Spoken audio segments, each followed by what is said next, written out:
Good evening. Welcome to another edition of the 411 Talk Zone radio show right here on YouTube. My name is Leon Jones. I'm going to get right into the topic. What I'm going to talk about tonight is what does it mean to be pro-Black from a 411 perspective? What does it mean to be pro-Black from a 411 perspective? Now, when we talk about pro-Black, most individuals are basically thinking about, just bear with me, they're thinking about this right here. Red, black, and green, the Pan-African flag. Well, if you ask how many of those individuals who've been to Africa, I guarantee a number of them would not have an answer, or if they did have an answer, it would probably be a small number. And see, being pro-Black is not about the red, black, and green, because many of us had descendants from Africa or other countries. Now, when I hear the term pro-Black, many of us are going to the past where we talk about slavery. Yes, slavery did happen, and it was a horrific time during the, I'm going to say the 18th, 19th, and 20th centuries. And even Jim Crow was, I call it, part of the slavery. Because although slavery officially ended in the 1800s, or it was still going on, during the time my mom and dad were coming up, there was a lot of racism. Blacks only, whites only. Blacks had to sit at the back of the bus, had to sit back of restaurants. But even during those times, Black people have always remained resilient people. Yeah, we don't like each other now, and I'm going to tell you why we don't like each other now, because we're cutting our own throats. And in fact, I don't care if you are college educated or you live in the hood. When I talk about being pro-Black, I was born Black, living Black, and I'm going to die Black. But I'm proud to be Black because I'm proud of what I accomplished. Yes, I lived in a hood of Baltimore and Portsmouth, Virginia, just like everybody else. And when you get out, you never go back. You relish it. Look at some of those rappers that tried to go back. They got deleted for going back where they have come from or where they were from. Again, you can't save everybody. Now, being pro-Black isn't always about the nuts and berries, the religious, or I call them the individuals who are magical and spiritual. To me, pro-Black is about getting money, showing ownership. And what we don't relish is what Black people have created. Black people, I'm going to give you a list of things Black people created. You know that blue mailbox that we all stick our letters in that's outside? You go to any strip mall, it's still out there. You pull that lever, you drop your letter in. Black man invented that. Or that elevator, Black man invented that. Madam C.J. Walker, hot comb, his first Black millionaire. You look at the first open heart surgery, Black man did it. Look at the first bloodmobile on World War II, refrigerated trucks, Black man did that. Computers, agriculture. You see, what I'm saying is I'm pro-Black and I relish the past. The past was horrific, but you learn from the past and you don't relive it. Now, The reason why we aren't where we need to be as Black people, because we fought for integration, not equality. And see, we don't own anything. And the bottom line is we need to take the ownership mindset. Let me give you a few people who own something. And I don't have to agree with their politics, but they are owners of something. Tyler Perry. It could be any industry. Jay-Z. Jay-Z is from the hood. He isn't going back. Billionaire, Rockefeller Records. Look at Bob Johnson, Michael Jordan, owners of the Charlotte Hornets. You also look at Magic Johnson. I believe he put up $240 million. And now he's going to be a minority owner of the Washington Commanders, but that's ownership. And when you come into the playing field with money and knowledge, you have power. It's not about spiritualness all the time. When you have money, you can influence change, just being magical, leaving everything to spirituality. It's not going to solve the problems. Also, being pro-Black is, you have to remember, look at the people before us who really fought for something. Marcus Garvey. You had Newton. W.E.B. Du Bois. Martin Luther King. Malcolm X. I say Newton, Huey Newton, the Black Panthers. Don't have to agree with how they did it, but they fought for things. Even back in the days, Jesse Jackson and Al Sharpton. They were great speakers. Khalid Muhammad, Louis Farrakhan, Sherazad Ali. Well, being pro-Black is embellishing the good with the bad. The problem is we talk about the bad so much we forget about the good. We forget about the Black Wall Streets and the Rosewoods and the Omaha, Nebraskas and the Arizonas and North Carolina. There were Blacks that had businesses. The problem is we decided to integrate with white folk. Gave up on our businesses because we thought they were better. The bottom line is we worry about what white folk think of us, and we make ourselves look superior. And then killing each other in the urban areas doesn't make us look good either. And over-sexualizing ourselves doesn't make us look good either. And when we talk about holding each other responsible, there's always an excuse. Having victimology. You see, me being pro-Black is, I don't care what any other race does, because they don't care about me. I don't walk in with the defeatist attitude. I know it's out there as far as other customs, cultures, but we have cultures too. The problem is we let everybody in our cultures. You had some Jewish folk, they owned some of the record labels, were Black rappers. Signed contracts to. Now you had people like Russell Simmons, Berry Gordy. I mean, Berry Gordy sold Motown. Motown was booming in the late 50s, 60s, and 70s.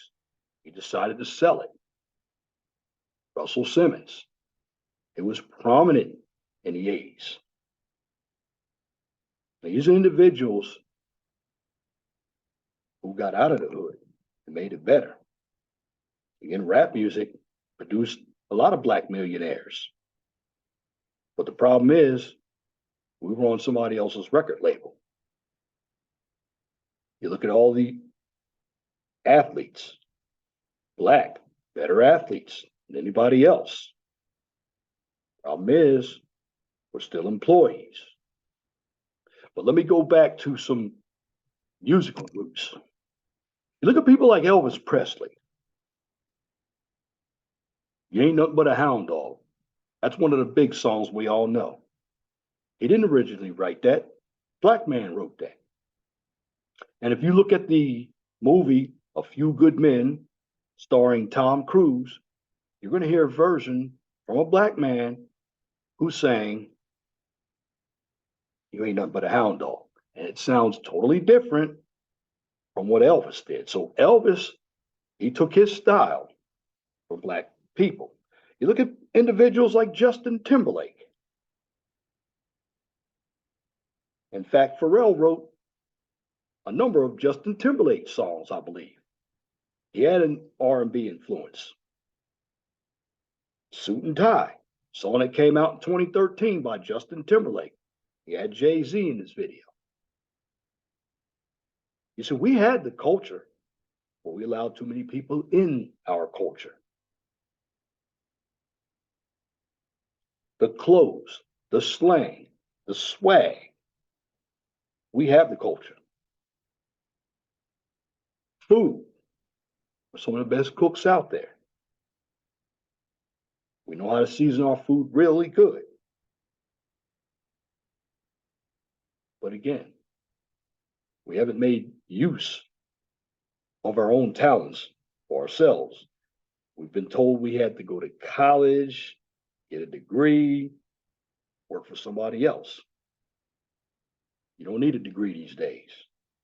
You need a skill. You need common sense. And to me, when it comes to other blacks, let me give you an example. Here on YouTube, I envy what they do. If I want to be like them, I want to learn from them, not be jealous of them. See, the crabs in a barrel mindset always gets us caught up. That's a prison. And we have done that to ourselves. We embrace feminism, single motherhood.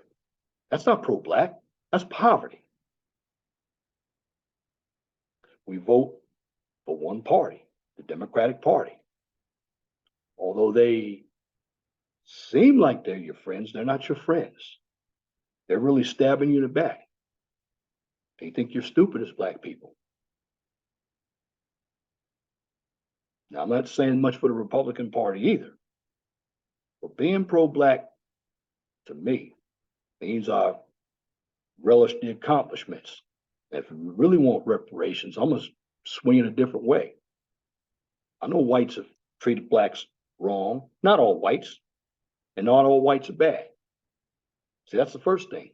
Can't go hating all whites, because you have a lot of poor whites out here too.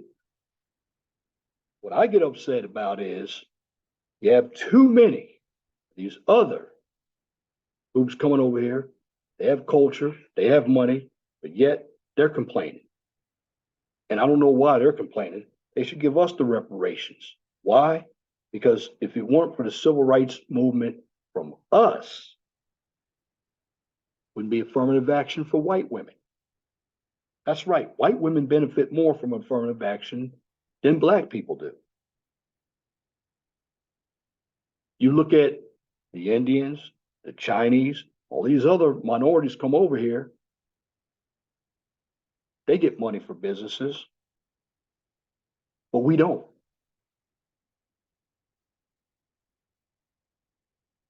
And none of these other groups really participated in the civil rights movement.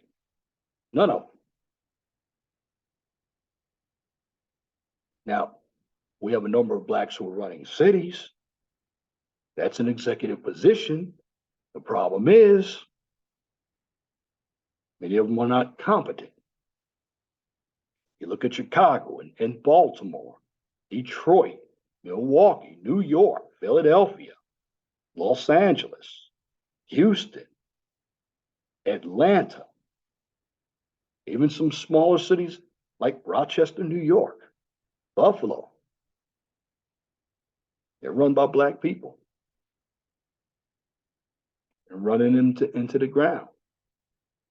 Why? It's because many of the black politicians are taken from their own people. The pastors, they're taken from their own people. We're taken from each other. And we're jealous of each other. And we're going backwards. So to me, being pro-black, not always going out here preaching Pan-Africanism, because many of us aren't African, we're American. Face it. And being black, you got to be proud to be black. See, I don't have to march around wearing red, black, and green. Everybody knows I'm black. I don't have to walk around with the attitude of victimology. Certainly, some of us cannot pull ourselves up from our bootstraps, but the ones who can, you have to go out and do it.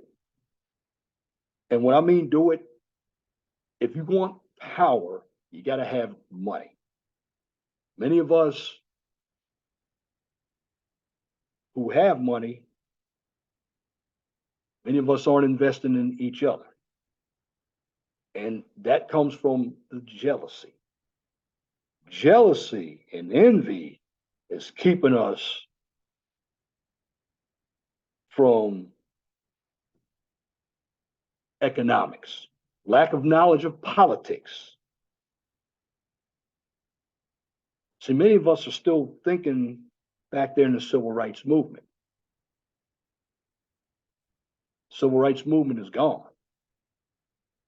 This is a new time now. But you have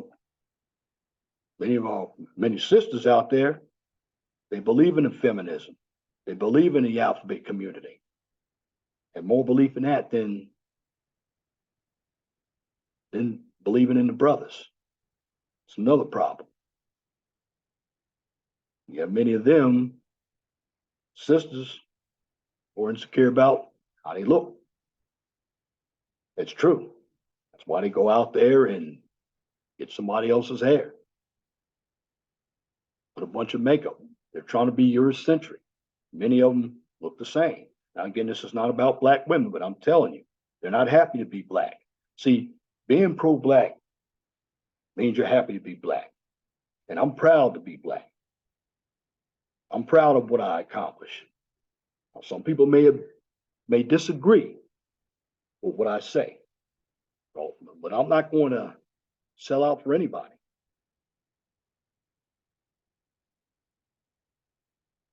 And what I believe in being black is not taking the defeatist attitude. See, if you already know that there's going to be prejudice out there, if you already know that the prejudice doesn't only come from other races of people, also comes from your own people, then you have to look at yourself and you have to navigate past negative people, and that includes your family. See, being pro-black, I have the strength to do that. Being pro-black, I have the strength to live in a decent area. Now, I said a decent area. I didn't say whether it was black or whether it was white. I said a decent area. But being black means I have the common sense. I understand how the real world works, being pro-black. Doesn't mean simping. Doesn't mean calling a black woman God or a black man God. Doesn't mean any of that, what we call that Afrocentric bullshit that we always preach, which is all spiritual, because guess what? Many of us are still preaching failure. What I'm preaching here is embracing the good. You see, if you embrace the good, then you remember, individuals who had all the good, they were the ones who faced the most racism. Many of us today, have we really faced racism? Maybe there's some small pockets, but no, we haven't. Now, have we faced prejudice? Certainly, but there's prejudice within our own race. You look at our complexions. We go at each other for dark skin, light skin. But the bottom line is, if you're pro-black, you're going to be secure with who you are. Don't care what anybody else says. Because I know there are going to be haters out there. See, my rendition of pro-black is I embrace the history. Although it was bad, you learn from it and never to repeat it. But I also embrace the inventions that blacks have contributed to, the music, the sports, again, rock and roll. That wasn't started by the Rolling Stones or Beatles. That was started by people like Chuck Berry, Jimi Hendrix, Motown. Again, had hits, plenty of hits from the late 50s, 60s, and 70s. It's Berry Gordy. You had Ursula Burns, who was a CEO of GE. You had McCossick and McCossick, one of the oldest architectural firms that's out of Nashville, Tennessee, and a nation, and it's still running. And that was an architectural organization that started back there with Parsons and Hershey, and you had J.P. Morgan. That's where you had a lot of your real bad apples, your Rockefellers. But what I'm saying is, overall, when it comes to us as Black people, we're resilient, most of us. Now, of course, there's a lot of dysfunction going on because of the environment. There's still a number of us out there who don't fall through the cracks. And if you come from the hood, you get out, I'm just going to tell you, don't go back. Don't let anybody call you a sellout. See, individuals who are calling you a sellout, they're jealous of you. And remember something, jealousy and envy is a prison. See, when you get out, you see the other ones shaking the bars because they want to get out. They can't get out. They'll never get out. But you found a way to get out. I look at it like this. Black people created their own fraternities and sororities. Now, is there a need for them now? There still is a need for them. They do good community work. There has been Black astronauts, Black college professors, Black chefs, Black musicians, Black engineers, Black doctors, Black lawyers. Again, I don't care what your political ideology is, but what I'm trying to get you to think is think of the good that Blacks have done. Now, this is not going to sink in to everybody, I know. But if you take the emotion out of it and stop mentioning slavery and victimhood all day, because that's not going to get you anywhere. That card has been played out for a while. Nobody cares. And I believe that even within our own race, we should separate from the failures. In fact, that's another thing. See, to be pro-Black is not to be a failure, but you can learn from a failure so you don't become a failure. You can learn from a homeless person so you don't become homeless. So just because you have some individuals that are at the bottom of the class structure doesn't mean you can't learn from them. See, what makes me pro-Black is I'm flexible, I'm willing to listen to all sides. And then I'll take the information that I deem useful to me, because it all starts with the individual. Because we will never have any collectivism. It's not going to happen because of the jealousy. And I believe that jealousy gets in the way when it comes to black on black crime in the cities, as how the children are raised too. When you're not raised around good role models and you believe that your gang is a better role model than a decent home, well, you're going to have that dysfunction. And you look what's happening in the urban areas. But what I can tell you, go back to being pro-black, it's not about that red, black, and green. That's a myth. Some of the individuals who talk about it are race hustlers, extortionists. They sound good. But if they were all that good, we'd have a lot of change. Not a lot of change. In fact, a number of them are still preaching today what was preached in the 1960s.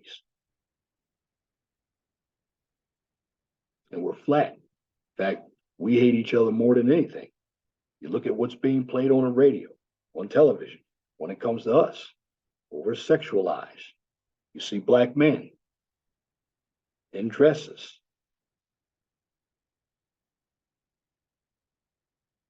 And the reason why they're trying to make a mockery of black men, because black men do have a lot of swag, and a number of races cannot emulate the black man. Just can't do it. And when it comes to being pro-black, you should have to be proud of who you are. Now, I realize that everybody's not going to be a business owner. You can't have too many chiefs and not enough Indians. But if you're resilient and you have a good attitude and you are humble, certainly you can be assertive at times when you need to, but everything doesn't need an emotion. You know, I see it here on YouTube all the time with all these panels. Can't have discussions. You have individuals who have a different opinion when it comes to being black. Like, if somebody doesn't agree with the plantation politics that many of your left-wing blacks are on, they're called coons and sellouts. When in actuality, the ones who are the coons and the sellouts are the ones who are calling the individuals with a different mindset coons and sellouts. Why? Because the ones who are trying to get away, I'm not saying trying to emulate what white people tell you to do. What I am saying is utilizing your common sense and looking at the situation from this standpoint. Well, if it hasn't worked here in 100 years, why do I need to be here? Let me do something different. Well, see, ones who want to do something different,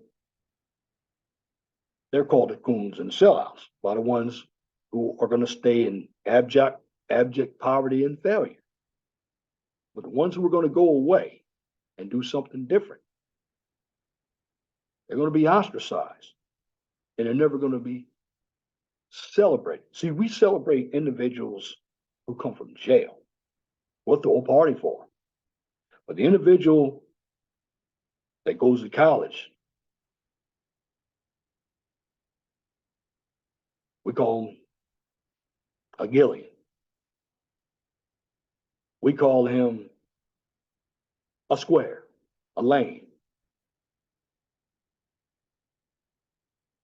The bottom line is, when you hear those names coming from other blacks, those aren't pro-blacks. Those blacks have a victim mindset. You need to separate from those blacks. I mean, yes, you have the people like Dr. Umar Johnson out there. He's trying to tell you how to think. No, don't listen to anything he says either, unless it makes sense. Listen to Dr. Mark Lamont Hills, all these black men on the left. Unless they have some sense, don't listen to them, because they're going to lead you down the path of defeat. Listen to yourself. See, being pro-black means you have your own mind. Don't let anybody control your mind. And if you understand how the real world works, it's going to be easy for you. but it's going to be an uphill battle. It's always going to be an uphill battle. Because when you don't have money, when you're an employee all the time, and when you've been taught that all you need is a college degree, you're going to be fighting all the time. See, a good community is functioning. There's banks, grocery stores, clothing stores, and the money is turning over back into our community or into a community. We see that with blacks, you have somebody else come into the black community and money goes out. And even the pastors, they lie to the people, take their money. They're not for the black people. And see, if you're really for black people, you're pro-black. You hold yourself, each and everyone around you accountable. Again, we talk about red, black, and green, being pro-black, when a number of individuals who are red, black, and green never been to Africa. I've been over in Africa. It's not what you've seen. It's not what you think it is. There are a lot of poor people in Africa. And if Africa's so great, well, some of you take your asses and live over there. Guarantee you'll be on the first flight back. And so you have a number of these individuals who are coming from Africa over here to live a better life. Why? Because they're going to get a better education. They're going to have better job opportunities here. And again, to be pro-black, you relish what the Civil Rights Act has done for everybody else. It's an accomplishment. But if you're pro-black, don't mention anybody but black. I hear some of them up there saying black and brown people. No, the brown people aren't black. They weren't part of the civil rights movement, but they benefited off of the civil rights movement. That's the problem. And now they're crying victimization, victimhood. When a number of them, they've crossed the border for free. They get what you and I couldn't get. Some of them are getting massive government benefits, free health care, stipends. And you got a number of them waiting to come in here. And they didn't do anything to earn coming here. So to be pro-black is, in order to move on to the future, you have to relish the past, whether good or bad. And see, a pro-black understands that, a real pro-black. Not these feel-good pro-blacks who are preaching Pan-Africanism. No. I'm not saying you can't be Pan-African. No. That's what people like Dr. Umar want to be. But the problem with Dr. Umar, he wants to tell the blacks how to live from his perspective. And if you don't live according to his perspective, then he's got smoke for you. Well, see, I don't listen to those individuals. They're giving you the wrong information. And again, some of your sisters out here, don't listen to some of these older women out here. Don't do it. If they've been in and out of relationships, they've had a bunch of failures, don't listen to them. You know why? Because they want to keep you where they're at, because they're jealous of you, your brothers. All these leaders, they're washed up. They had their day. They had their impact. But in order for you to make the change, you got to understand how the real world works. Now, I'm not going to use the term pick yourself up from the bootstraps, because some of us can and some of us can't. However, what I'm going to say is this. You understand that there's going to be prejudice out there. There's going to be a lot of people jealous of you out there. There are going to be individuals within your own race who are going to be jealous. That's the first layer, the crabs in a barrel mindset. That's what I call the prison sentence. Because when you are a crab in a barrel, you'll never get out of your situation. Why? Number one, you can't. Number one, you can't. Number two, if you try, you're going to be pulled back down. And this is why individuals who are in the hood are going to always be stuck in the hood. Now, if you get out, celebrate getting out of the hood and don't go back. I mean, I know you hear the LeBron Jameses, they're always talking about white supremacy, but where do they live? Don't listen to those guys either. Don't listen to people of Black Lives Matter because they're not living in the hood. They're not contributing to the poor people in the hood. They have their money and they're living in a place that they talk about. They live around white people, but they talk about white people. Hypocrisy. The bottom line, real pro-Black from the 401 Talk Zone radio show perspective is one who can think for themselves. They're not going to be influenced by media, by bad family members, because if you are, you got to cut them off. See, a real pro-Black is going to cut them off. See, I'm proud to be Black. Care about the white folks out here. They don't hurt me because I already know what they're about. I know what their game plan is. I know what these other ethnic minorities are. Now, I'm not saying all of them. So I'm generally speaking. But I'm telling you that if you're going to be a real pro-Black, you got to be resilient. Now, most of us Blacks are resilient. We have a culture. Problem is, again, we let everybody in it. We didn't get time to embrace it.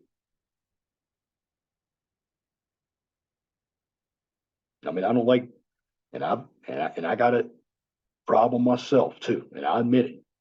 Using the term nigga. If you don't like to be called a nigga, don't use the term nigga. I mean, I hear the term bitch ass nigga right here on YouTube. And you see that kind of behavior is what keeps us saddled up. I know a lot of us are frustrated out here. And another thing, don't let social media be your downfall. That's an influence that can hurt your reputation, whether you get your own business or work for somebody. You don't know who's watching you. Now, I've done videos on scams and I'll continue to do that. But I have to talk about why I'm pro-Black. Yes, I believe in God, but I believe in myself. And I believe in networking with other people. And pro-Black means I can take information that's relevant to advance. Because it starts with you. It starts at home, then it starts with you, then it starts with you, and then you teach, each one teach one. Well, again, not everybody can be me, and I can't be everybody else. But I'm just giving you my reason for being pro-Black here. You don't need red, black, and green. What you need is good common sense. You need to understand the world around you. And you have to understand that there are always going to be people out there that are going to try to take you down. See, if you know that, that can build your confidence up and you know how to fight it. You learn how to fight. And we all fail. See, taking accountability is this. If I try something and I fail, then I'm accountable to who? Myself. Then I have to get right back up and try something different. Again, this is not my college degrees talking to me. This is just pure common sense. And again, if you're going to be pro-Black, Being pro-black means you got to be secure with who you are. A lot of us aren't because we're always trying to impress somebody else. I remember Reggie Jackson, who played for the Oakland A's, the Orioles, the Yankees, and the California Angels, and said this: I don't have to impress anybody but me. You have that attitude, and you're black, and you're achieving, and you're not worried about anything else. Certainly, you have to interact with people around you. But when you go in the workplace, it's competition. They're not going to be worried about you. In fact, they're going to find ways to get you out of there. Well, what you have to do is go in there with the mind. I'm talking about in the workplace. Go in there with the mind of completing the task and leaving. Don't make friends.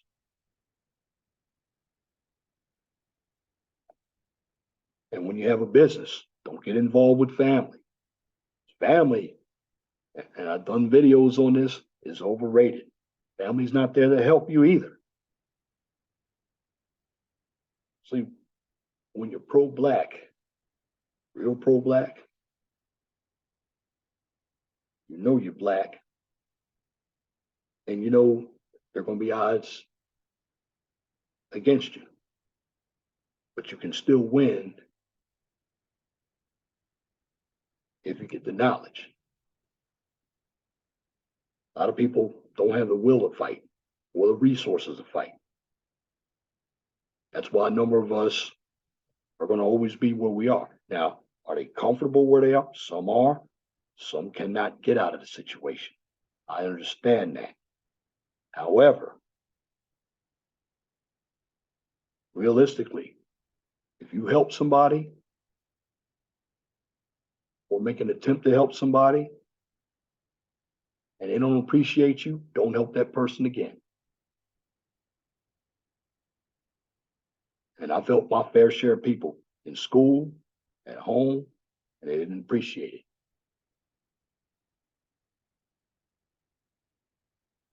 So that's being pro-black, reaching out. And you don't have to live in the black community to reach out to another black. The bottom line is, do you know who you are? Do you understand what it is to be pro-black? Because if you're born black, you're going to die black. I don't care if you date interracially, you're still black. So in the end, as I conclude, be pro-black is to relish the history, whether bad or good, and understand that there were people who were black, just like me, that came before us. Take the influence from them, and you look at what they went through, and they really made the difference. Because it is much better now than it was in the past. And when my mother and father were coming up, it was much worse. Certainly, you still have some pockets. There's going to be prejudice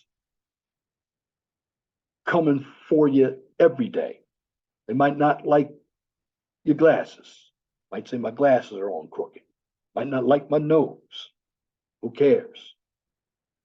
Bottom line is, if you know the heat's coming, get through it. Because some people create drama for themselves. And they're not happy with their lives. I'm talking about some of our black people. They're not pro-black. They're victims. See, true pro-blacks are strong and they're resilient. I'm just going to say this. Exercise your thoughts, but don't base your thoughts on feelings. Base your thoughts on facts. But in order to get the facts, make sure you understand the situation. And when you obtain sources, make sure your sources are credible and be humble. Because in the end, to be pro-Black means you have resilience to overcome adversity. And that's my commentary for this edition of the 411 Talk Zone radio show right here on YouTube. If you like what I just presented, please comment, share, and subscribe. And if you are looking for some educational content, check out my second channel, the QCIS channel. On that channel, I give you a daily dose of science, technology, engineering, and math. Now, if you cannot find the 411 Talk Zone radio show or the QCIS channel on YouTube, you can find both of those channels on my Twitter page. Now, for the QCIS channel, I take it one step further since it's an educational channel. Also find the QCIS channel on my LinkedIn page. And in the end, be blessed for what you have. Don't worry about what you don't have. Always know that the sun rises in the east and sets in the west. If it doesn't apply, let it fly. But if the shoe fits, wear it. If you don't like the shoe, change it. And once again, thank you for listening to this edition of the 411 Talk Zone radio show right here on YouTube. Till next time, my name is Leon Jones. I want you all to have a wonderful and gracious evening. God bless you. I'm out.